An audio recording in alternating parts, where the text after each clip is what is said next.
One of the biggest questions I get here on Jeskid TV is people ask me, they say, I want to make a movie, or I want to team up with other people to do something cool that I like, whether it's a movie, or it's a group, or it's a play, or it's a whatever. And they say, Jess, how did you get all these people to work on your project with you? How do you convince them that what you're doing is valuable and is real? Well, on this episode of Jeskid TV, I'm going to show you how.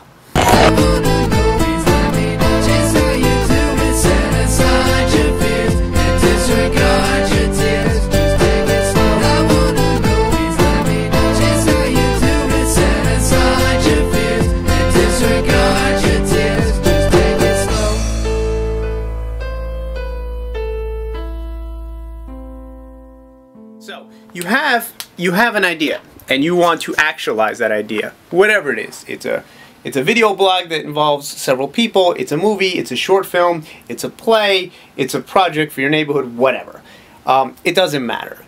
At first, it seems like, well, I have this thing, so how do I take it from just what's inside my head into other people believing in it? And how you do that is you create structure. And what I mean by that is there are sort of markers that tell people that what you're doing is official. You have to make things official, because only by making them official will other people buy into them as having meaning and having merit. I'm looking for my little pen so I can sort of give you a actual illustration, not with any skill because I can't draw at all. But here's what I mean. Okay, so first, I got the pen. Number one. That's a really bad one. I'm sorry, I gotta take this pen out of my mouth so you can actually hear me. Give it a name. Now, I write that down, and it seems silly. It's like, well, of course you give it a name because, that seems obvious. But it doesn't everybody. Some people just get stuck at the idea stage. So, for this example, I'm going to call this thing, the name of my new project is Namey, because that seems appropriate and it's just what popped into my head. So Namey, my new project, it's my new film. For me it's a film, for you it's something else. So Namey, I'm gonna spell it like Jamie. It's a little hard to write and film at the same time. So I've given it a name. So it's got a name. So what do you do next? Okay. Let's talk about for a film. You give it structure, right? In the case of a film, how I would give it structure is maybe I write a script, so I write my ideas down. Okay, that's number two. You get some sort of, documentation. You get the word. It's a long word, and I'm not going to misspell things here on Jeskid TV because that would embarrass me. So now you have a name and you have documentation of some kind. So your idea is somehow cemented, and it seems much more real because it's been, laid out and structured on a page. So you've sort of created step two of structure. Then, of course, you need to get other people involved, and that's always the really tricky part for me and for anybody else. So the thing that you do, in my case, is you say, well, say if I do a group. Let's give another example. If I want to do a group, and I say it's Name Me the Group, and I write down what Name Me the Group is about, so I've kind of put it down on paper, and so I've documented it, right? Then I set up a time structure. I say, Name Me the Group meets, every other week, twice a month, basically. And it meets at 6:30, and it meets here at this location. So at that point, you've then set up what the name is, some documentation about it, and the fact that you're giving it structure by giving it a time and a place. So now it seems to become a little more like valid. Namey becomes a thing. And what I mean by that is it's important to make this thing real, organic in a way, because it becomes living. Then you say, in your documentation, you add to it. You say the rules of Namey are, you can't wear stupid hats and smell like Jeskid on Thursdays. Whatever the rules are, I hope that's not one because I won't be allowed. But the point is that it's important that this thing, the more things you can put on it that are official, that are unbreakable, that are stuck to, that are adhered to by you first, the more real it will be in presenting to somebody else. So let's talk about that. So it's time to bring in somebody else, and I think I will stick with the film reference because it's what I've done most for very little. Let me get my little eraser thingy. So we know that we need to document, we know we need to name things, right? And then we need to establish some sort of rules or idea of what this thing is. But in the film's case, what I do is I write it, I name it, and then I put a casting notice out. And that casting notice helps add structure. it says this is official because I've spent the X amount of dollars, maybe $40 or something, to put it in Backstage and say this is real. And in my case, I rent a room because the more official I can make it, the better. You know, that does cost a little money, and I understand if you don't, but you find a room. And you say that this is now structured here. And so the more serious you take it with these steps, the more other people come on board and say, whoa, this is real. Whereas before it wasn't real. And so, in the case of when you start doing it, you start going to friends. So, okay, so I've got structure, I've written all that down. How do I get my first friend to help, right? Now, the real currency, if you don't have money, I'm going to write it down for you. The real currency, it starts with a P. No, don't be gross. It's passion. Passion is your currency. Passion is infectious. Everybody wants to believe in something. I want to believe in something. I support causes online that I think are great or offline. I want to be inspired. So passion and inspiration sort of go together. The key currency I use for any transaction with anybody I know is I spread my passion. It sounds a little gross, but I spread my inspiration as many people as I can. I work my ass off to inspire people. I want people to believe in what I'm doing. So it's not just establishing a structure, it's establishing a structure and then giving them a reason to care. And the first reason is that you care. And when you care about something deeply enough, it allows other people to care because they want to care about something. They want to share in your vision. So the more energy you have about it and the more structured it is, then it's real and it has currency to pay the people in it. Okay, we got that. So it takes structure and passion. Structure and passion and a name. So once you structure and you're passionate, that's a little weird. Anyway, let's get back to my little diagram before I digress. So we have the passion. So what happens is, here you are. You're the little, you're that guy there. And you want to create a project, right? And the project really needs to be out here. It needs to be sort of, a big old circle. Because once the circle is complete, you have sort of a real structure. It's a real thing. And maybe, so you already have you, and you have your idea, and you have your currency that you're going to give to other people, right? And you get something for your project. You get like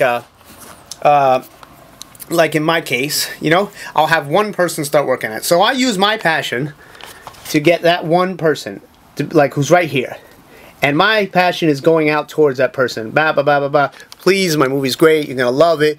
I've done this and this. And you sort of, show track record. Anything to establish the fact that this is not going to be a waste of that person's time. And you show them the structure and you show them the vision. And then when you get that person that you spent a lot of time involved, they bring a very particular skill set. And whatever that skill set is, like in my case, Erica Langworthy, who did the animation for Drawn by Pain, did an amazing job. And she started doing tests. She started doing all kinds of tests for me so we could try to see if the process was working. And all of a sudden, I had this because of Erica's tests, right? Then I started looking for music online because I wanted to have something that sort of inspired me, right? And then I found some music. And then I had maybe this music. And then I would play the music for Erica, and she'd get inspired by the music, which would cause her to do more tests. And she's very nice, right? And she's just an example. Don't kill me, Erica. So this gets a little bit better, and so we get a bunch of tests. And then I start casting, and I get some actors to come over. Now, I can't afford to pay my actors. I can't. It's just my reality. I wish I had the world to give them. I just don't yet. So when they come over, the first thing I do is, instead of being like, well, you're going to act for me, I should just have you here, you are thankful to them. They shouldn't be grateful to you. You have to be grateful to them. And not only that, you have to inspire them. And what you do and how you do that is this. You inspire them with your vision and your structure. But then, this and this inspire them as well. So then I go and get the actor, right? So now I've got the lead actor, and I need extra actors. So I do some tests with the lead actor like I did on Drawn by Pain. And I start editing those together. So now I have my actor, and I have some edited tests. So it looks like I've got a bit of a bridge because we've got a thing going here. There's sort of an energy that's building. An energy that just came out of the pure desire to make something real, and it's starting to form, and people are starting to see it in their minds. And what's happening is that these arrows are starting to cross. It's not just coming from me, though I have to keep supplying it. So then we need more actors, right? So we get this person to come in, and this person's gonna be a little hard to draw. I apologize.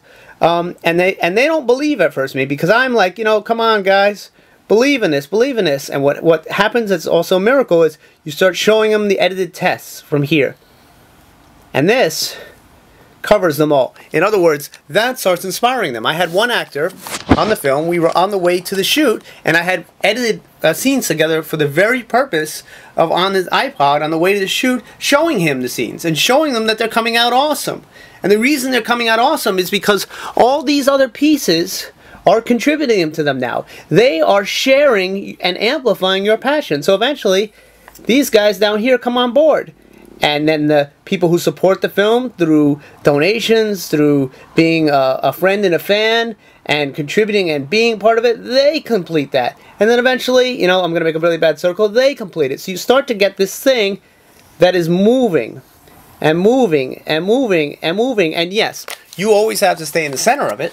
You always have to be the driving force, because eventually, whenever there's a weak point in that chain, it's going to look back at you to supply that passion and that vision to guide all those other pieces. But you have generated something that is now generating its own energy. And once you have that, because you have enough pieces that have interacted with each other, you've got something special.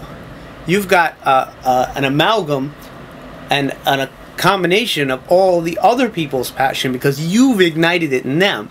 And they'll love you for it, because it allows them to do it for the other people's projects. I love to be a part of things that have passion and heart and structure, because it makes me feel like I'm part of something real that didn't exist before all these different pieces came into thing. And eventually, this all fills in, you know, and you've got a full project that's going and has merit and will be awesome, because you were all there for the reason that you should have been there, which is to make a great thing, a great group, a great project. So start by naming your thing, establishing structure, and then inspiring that one person to get in, and then the pieces will start to align as you align them, and they will make your project work, and your project will be great.